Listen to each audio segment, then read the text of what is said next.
is Well PT. I am so excited about today because I'm going to get to teach you about some of the most neglected and most important muscles of our body, and that's the pelvic floor. Now, just a disclaimer, the pelvic floor can be very complicated, so we're just going to touch the surface today. But if you're having any kind of dysfunction, pain, or anything like that, like leaking, please go see a pelvic floor physical therapist, and don't just rely on YouTube videos like this one to help you out. So what is your pelvic floor? It's a group of muscles that attach to your pubic bone and come under like a hammock and attach to your sacrum or your tailbone. And what those muscles do are when they contract, they help support your pelvic organs. So when they're weak or really loosened up, when there's a lot of abdominal pressure, like when you're pregnant, you are at risk for something called prolapse, which is just where those pelvic organs start to bulge out a little bit. There are a few other vital roles and functions in your pelvic floor, one of which is when they contract, they prevent leakage, especially when you're doing things like running or jumping or when you cough or sneeze. They also are an important function of your core. So your core makes up kind of a box analogy is what I try to use. So you have your pelvic floor at the bottom, you have your diaphragm at the top, and then you have your transverse abdominis, which wraps around, and then you have your other core, obliques, and back muscles that kind of make up this box shape. So air and pressure kind of fluctuate in that as we breathe and create pressure by contracting our muscles. So if one part of that is weak, that's where that pressure goes. And that's how we get things like diastasis recti, where we have that loosening and stretching of that linea alba in the front. Or when you have a weak pelvic floor, that pressure then goes down to the pelvic floor, can stretch that out and cause the additional issues such as the leaking. Then you have your other benefits such as a stronger contraction when having sex. So all in all, your pelvic floor is so important. And the first part of even learning about your pelvic floor is this mind-body connection. So if you get nothing out of today, I really hope that you find a stronger connection with your own body, how to contract, how to relax all of those muscles in your pelvic floor. So let's start with an exercise working on just that. We're going to learn how to Kegel. So the first thing I want you to do is pretend like your pelvic floor is like a claw, picking something up and dropping it down. So we're not just contracting, but we're also lifting. So we contract and lift, like you're holding in a pee, stopping yourself from passing gas, sucking something up through a straw, all those kinds of things just to try to contract, and then I want you to relax completely. Now, if you feel like you're only getting the contraction in the front or only in the back, I really want you to try to do both. A lot of people who are weak in the front and are only contracting the pelvic floor in the back, that's where you get the leaking, because oftentimes they're only contracting the pelvic floor in the back and that front pelvic floor is just lagging behind and not strong enough to prevent you from leaking and all that kind of stuff. So really try to initiate the contraction through the front if that's you. And then when we breathe out, I want you to try to breathe completely, relaxing out, and then contract again, pulling up. Good. Now, the second exercise is all about breathing. So I want you to go ahead and lay down on your back with me, bending your knees, and I want you to put one hand on your stomach and one hand on your chest. So with the pelvic floor, we want to make sure we have a full range of motion, because like a bicep, if we're only working here, we're only getting part of the strength that we need, and we're not getting the full relaxation that we also need. So with breathing, you have to be careful because it's all about where you need the pressure. If you have something like diastasis recti or a weak abdominal, we don't want to just belly breathe, because then that's putting extra pressure and extra stretch on something we want strength and tightening with. Now, if you have a weak pelvic floor, that's the same thing. We don't want to overstretch that, but we do want that full range of motion. So I'm going to teach you a 360 breath that you can do that will prevent the chest breathing where you're highly anxious and contracting and having that tight pelvic floor, but also won't overstretch that stomach or the pelvic floor that you might be experiencing. So breathing in, I want your hand in your belly to rise at the same time, and breathe out. So breathe in and breathe out. Breathe in and breathe out. Good. I want you, as you breathe in this time, I want you to try to Kegel, and breathe out. I want you to fully relax. That's a really hard component, so if you're just learning how to Kegel, maybe wait on breathing while you do it, but if you're ready, go ahead and try to breathe and Kegel. As you breathe in, Kegeling, breathe out, relaxing.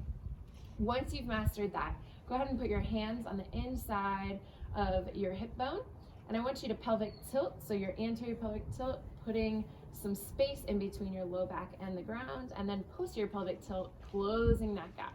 So rocking forward, rocking back. This is a good way to loosen up those hips, loosen up your SI joint, and just become aware of where your pelvis is in space. Then I want you to find neutral.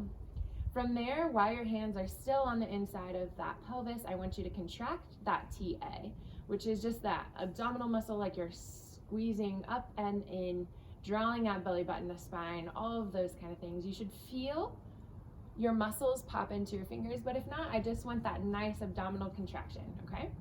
From there, I want you to lift one leg and back down, just like this, trying to hold that TA contraction. Then I want you to Kegel with it. So TA contraction, pelvic neutral, Kegel, and then lift one leg and down. Now, if this feels easy, if you feel like you got this down, or you've done this for a couple weeks and want to progress, you can bring both legs up and just drop 1 foot at a time, just like this. Doing about 10 on each side as a good warm-up. Good, and go ahead and relax. From there, we're gonna challenge the posterior part of our pelvic floor and our glutes. So what you're going to do, again, contract that TA, Kegel, and then squeeze your glutes and lift. Good, and again. Now here, once you contract and get all of the 3 contractions down, and this feels easy, what you can do is do the marching up in that position. So trying not to rock your hips back and forth, making sure you recontract every time, just to make sure you have that down, and lift and march, just like so. Good, and then go ahead and relax.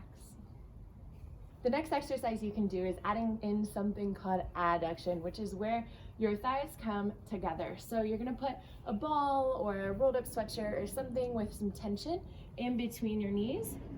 And then you're going to first find that pelvic neutral, contract your TA and your Kegel, and then squeeze that ball together. You should feel your inner thighs contracting, feeling the burn. Hold for 5 to 10 seconds and then relax completely. And again. From there, we can activate what is called our obturator muscles. So when you do that, you're going to push in with your knees, and then you're gonna pull out with the outer part of your feet. So you're gonna roll onto the outer part of your feet, pulling apart there, and squeezing in with your knees. Another way to do this is if you grab a belt or something with tension. I just have a gate belt today to show you, and you're gonna put the belt or whatever you have around your ankles, and you're gonna flip onto your belly. From there, you're gonna spread your knees wide and push down your knees into the floor as you pull out from your feet. That's that same motion that you're doing with the ball, only you're in a different position. You might be able to feel a little bit more activation. That's why I kind of like this option.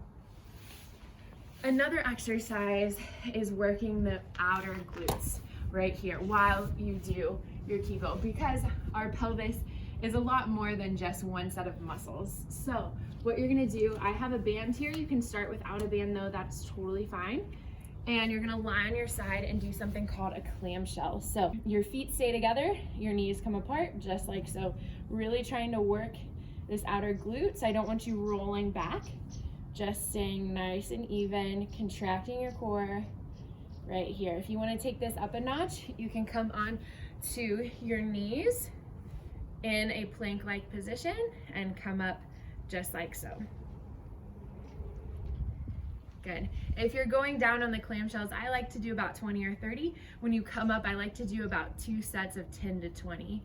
The final exercise I want to show you is a plank, because the plank not only is an awesome upper body, core, and lower body activity, but you can also incorporate your pelvic floor, which makes it the most bang for your buck. So getting into that position, you can either go onto your knees, but try not to do this. This is an easy way to start for sure, but if you want to challenge yourself, just walk those knees back into a straight line, those wrists underneath your shoulder, or if you're down on your forearms, that elbow underneath your shoulder. And then if you want to go into that full plank, just come up onto your toes. And here I want you to contract belly button to spine, contract your Kegel, maybe add in a little glute squeeze, and hold. And those are the exercises that can get you started on incorporating pelvic floor into your routine and just growing stronger in that mind-body connection. I hope you learned something today and that you can take with you something to add into your daily routine or even your warm-ups, and that regardless, you know that you are beautifully and wonderfully made.